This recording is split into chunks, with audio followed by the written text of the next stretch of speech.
Hi, everybody. It's Miss Adams from Flamingo Math. We're in Lesson 14 for Unit 2. We're going to finish up this lesson today looking at log function, context, and data modeling. Let's talk about curriculum sales in Example 5. A textbook publisher added a new AP Pre-Calc curriculum product to their sale catalog.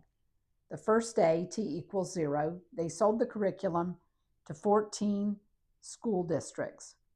21 days after the product was added, the publisher sold the curriculum to 62 school districts. The number of textbooks sold on a given day can be modeled by the function b of t. And b of t is the number of pre-calc curriculum products that were sold on any given day t, since a new product was added to the publisher's catalog. If we use the given data, we can write two equations that can be used to find the values for the constants a and b in that expression b of t. So let's give that a try. We saw something similar to this in the last lesson. The b of 0 is 14, and that's going to be represented by a plus b natural log of 0 plus 1. And the b of 21 is 62, which can be written as a plus b natural log of 21 plus 1. So simplifying those two equations, we have 62 is a plus b natural log 22, and if we subtract equation 1, 14 is negative a minus b natural log 1. But we know natural log 1 is 0. So combining those two equations, 62 minus 14 is 48, and we have a and b. So this entire term is gone. This entire term is gone. We end up with b is natural log 22. We know a is 14.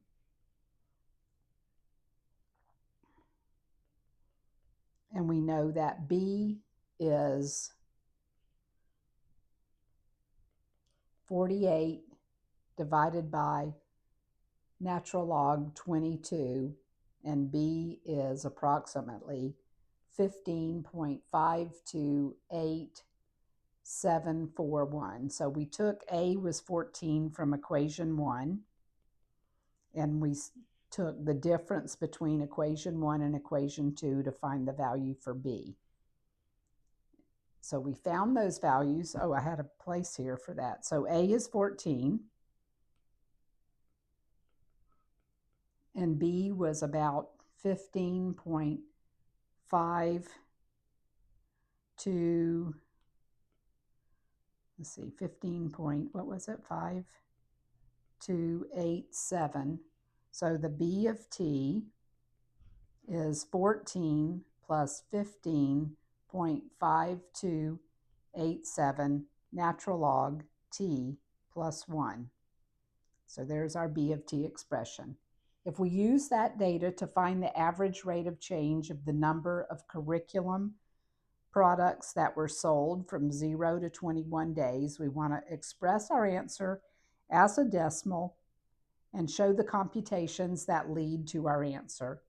So using my calculator, entering in our b of t equation, I need the b of 21 minus the b of 0 divided by 21 minus 0. Well, we already know the b of 21 is 62.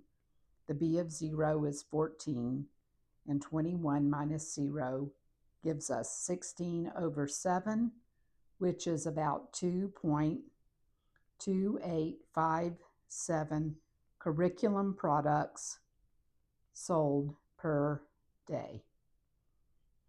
In D, we want to use the average rate of change that was found in Part C to estimate the number of districts that purchased the curriculum on day 15. So if we use that equation and call it y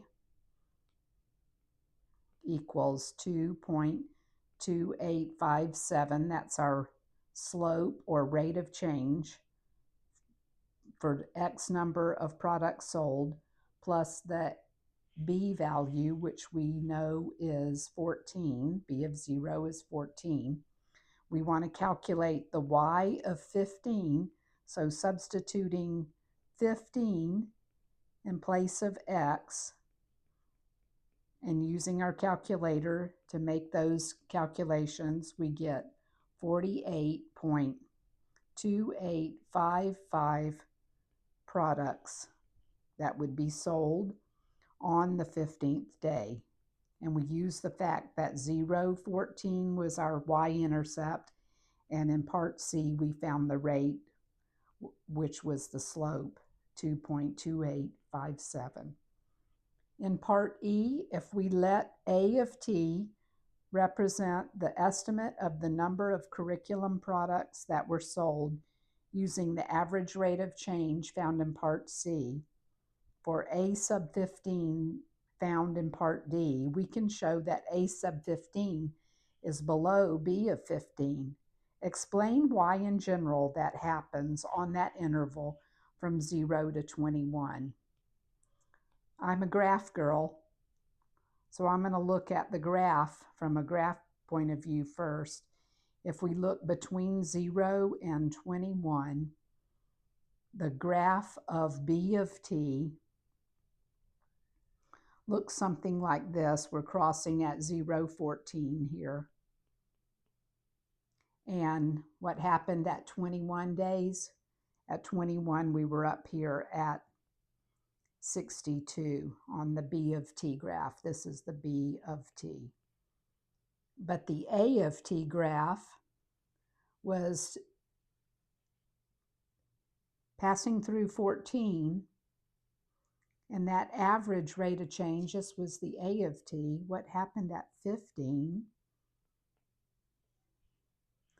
You can see graphically what's happening. So mathematically, we can say 48.2855 is going to be less than 57.0546. I got that by using my B of t function. We know A of t is the secant line, and you can tell from my graph that it lies below the log equation B of t on that interval from 0 to 21 days. B of t is increasing, and it's concave down.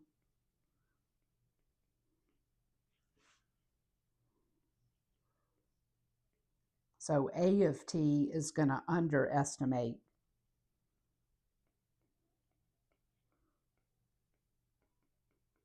And that should be an adequate explanation. So I looked at graphically at what was happening, and it helped me verbally explain those conditions. Example 6, we have the function h is increasing. The table gives the values for the function at selected values of x, and our job is to get a logarithmic regression in the form of a plus b, natural log of x, to use to model the data. So once again, we're going to need to pull up our Desmos graphing calculator. We want to put a table in here. And we're going to put our values, 0.2, 1.3, 3.7, whoa, messed that up, 3 7/10, 6.2, and 10.4. Then in the y column, we have negative 3.4, 1 9/10, whoop, keep missing those numbers, 1.9, 5.1, 6.5, and 7 9/10. And we're asking for a logarithmic regression. So I'm pressing those little dots there. We're going to go in our pull down menu and pull up the logarithmic regression. and record that in our notes here. So let's go back to the notes. Our logarithmic regression model, h of x, 1.22365 plus 2.878702 natural log x. Use that model to find the h of 4. So let's go back to the Desmos.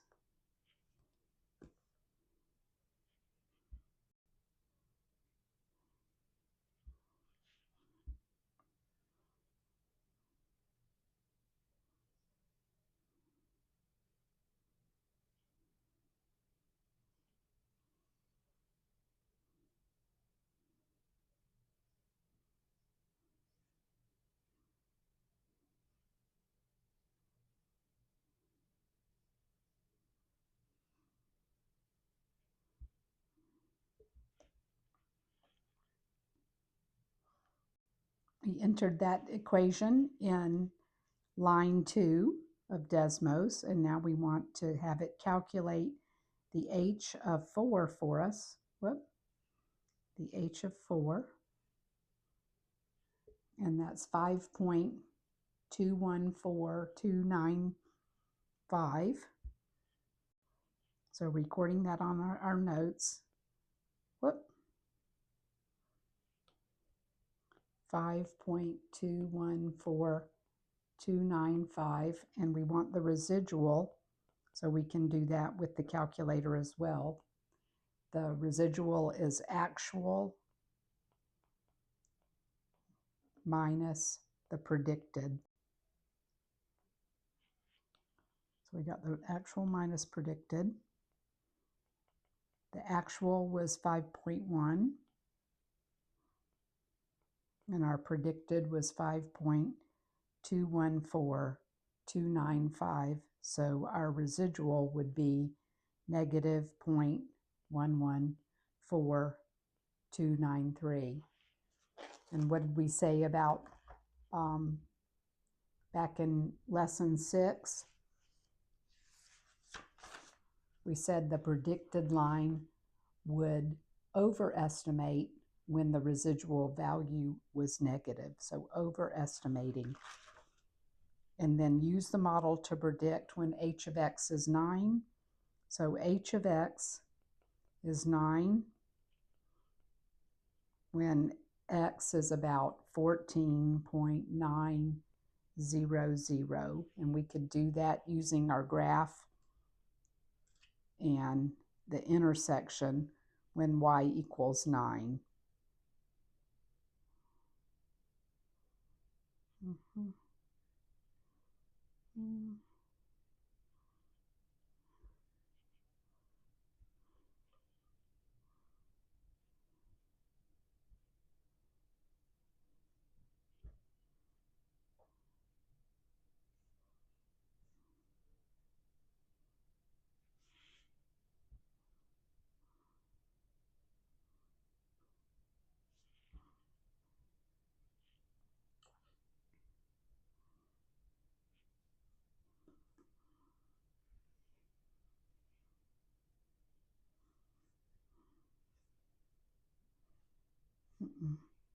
No, no, no.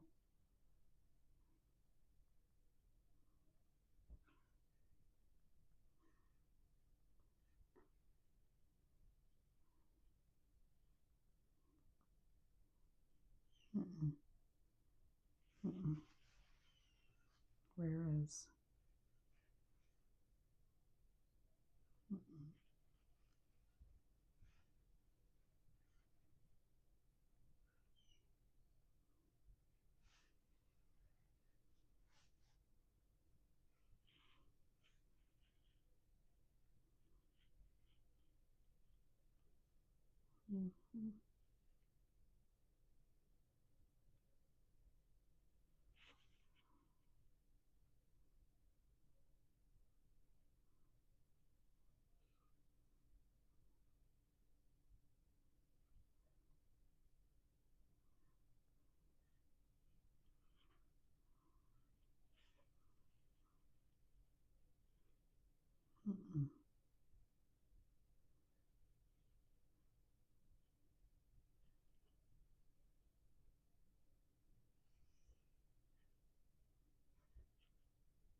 Mm-hmm.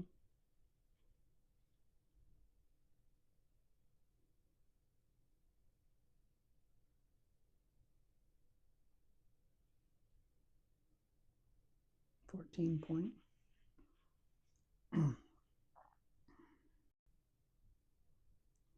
And here you can see where it's 14.9001. So let me resize this and we'll go on to example 7. Let's look at example 7. Mr. Craig gave his students a poster of math properties. They studied the image for 90 seconds. And beginning one day later, he gave a quiz each day to test their memory of the poster. The table here gives us the average score for each day. I've already set up the table in my Desmos calculator, and we're going to use the regression model to model the data. So if we jump over to the Desmos calculator and expand that, you can see here is our regression model, 76.072 and 788,154 natural log of x. So let's record that on our notes here. And then we're going to use that equation to model the memory of his students. So our equation is y equals 76.070196 minus 7.881537 natural log x. We're going to use that model to predict the average test score after 14 days. So the f of 14 is going to be 76.0702 minus 7.8815 natural log 14. So in the 14th day, their average score was 55.27. You can see that they forgot a lot of the information after only looking at the poster for 90 seconds. Now, on this last one, I'm expecting you to know what to do on the calculator. So a university study on sleep related to caffeinated drinks is shown in the table. Participants were given 250 milligrams of caffeine in their bloodstream, and the caffeine level was measured at various times. Let's determine the equation for a log regression for the data that's representing time as a function of caffeine levels. So our independent variable, this is going to be independent here. Oh, I can't get that to right. This is the independent variable. And this is the dependent variable. We want to write a function for the data that represents time as a function of caffeine. So to figure out the time as a function of caffeine, we're going to use the x-axis for the caffeine and the y-axis for time. So this is my function f of x off of the regression equation on Desmos, 40.801 minus 7.214 natural log x. I spent a minute and graphed that so I could get a look of it. And it looks like this. This is the caffeine level. And it's coming across here. We have some x number where we have 0, and our y value is the time. This is the caffeine in the body over time. You could even see in our table how if this is 238 milligrams of caffeine, that's our x, then the hour is 1, so it's low down here. Let's move on to the next part, part B. We want to find the time that it takes for an average person to metabolize 50% of the caffeine.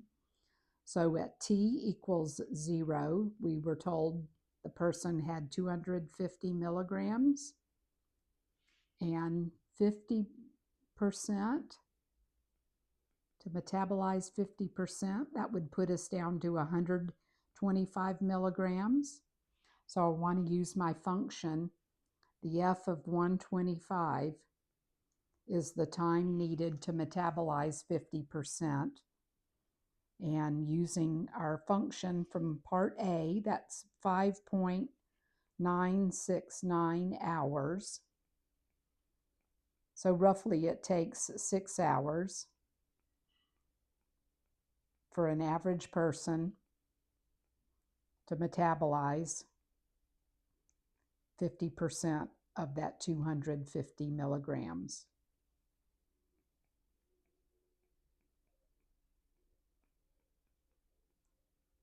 %50 of the caffeine. In part C, Avery drank an energy drink that had 250 milligrams at 9 a.m. We want to know how much caffeine is going to be in his bloodstream 10 hours later, so that puts us at 7 p.m. And we want to round our answer to the nearest milligram. So when is f of x equal to 10?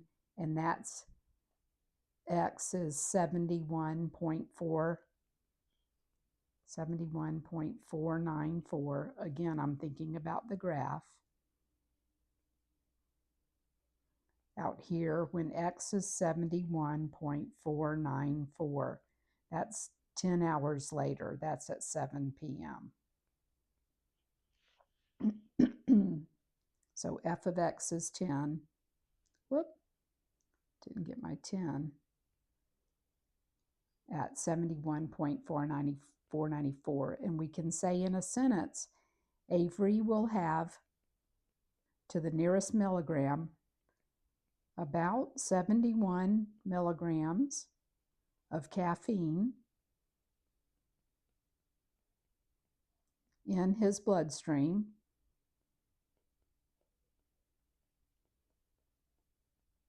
at 7 p.m., which is 10 hours after he ingested that dose. And then to finish up part D, the study found the majority of participants were able to sleep when their caffeine levels fell below 70. Find the time to the nearest hour for the body to metabolize the caffeine to reach 70 milligrams in the bloodstream. So again, I'm using my calculator and I'm finding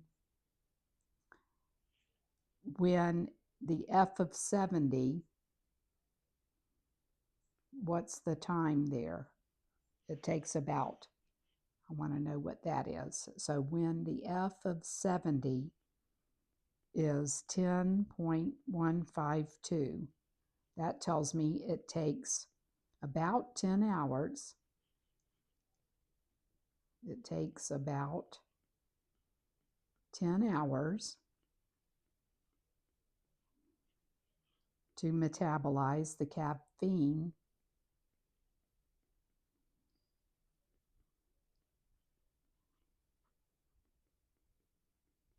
so that it reaches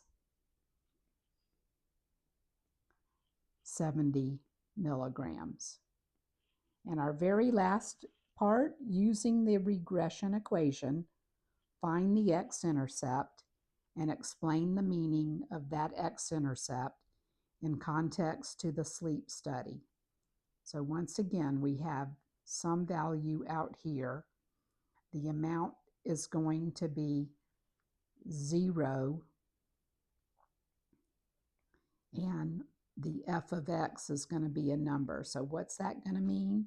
That means f of x is 0 when x is 285.947. And what did x represent? That was the milligrams of caffeine. So we can say This represents the amount of caffeine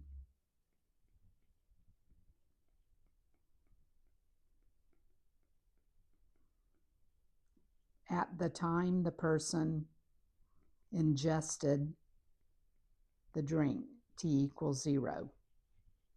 That's their time of ingestion.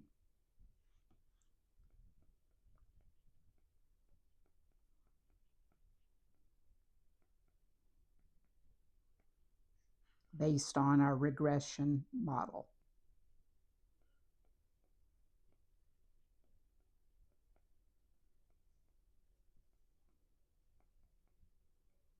So it's a little bit more than what was given to us initially that said there were 250 milligrams in the caffeine for the participant. So it's a little bit higher than the actual.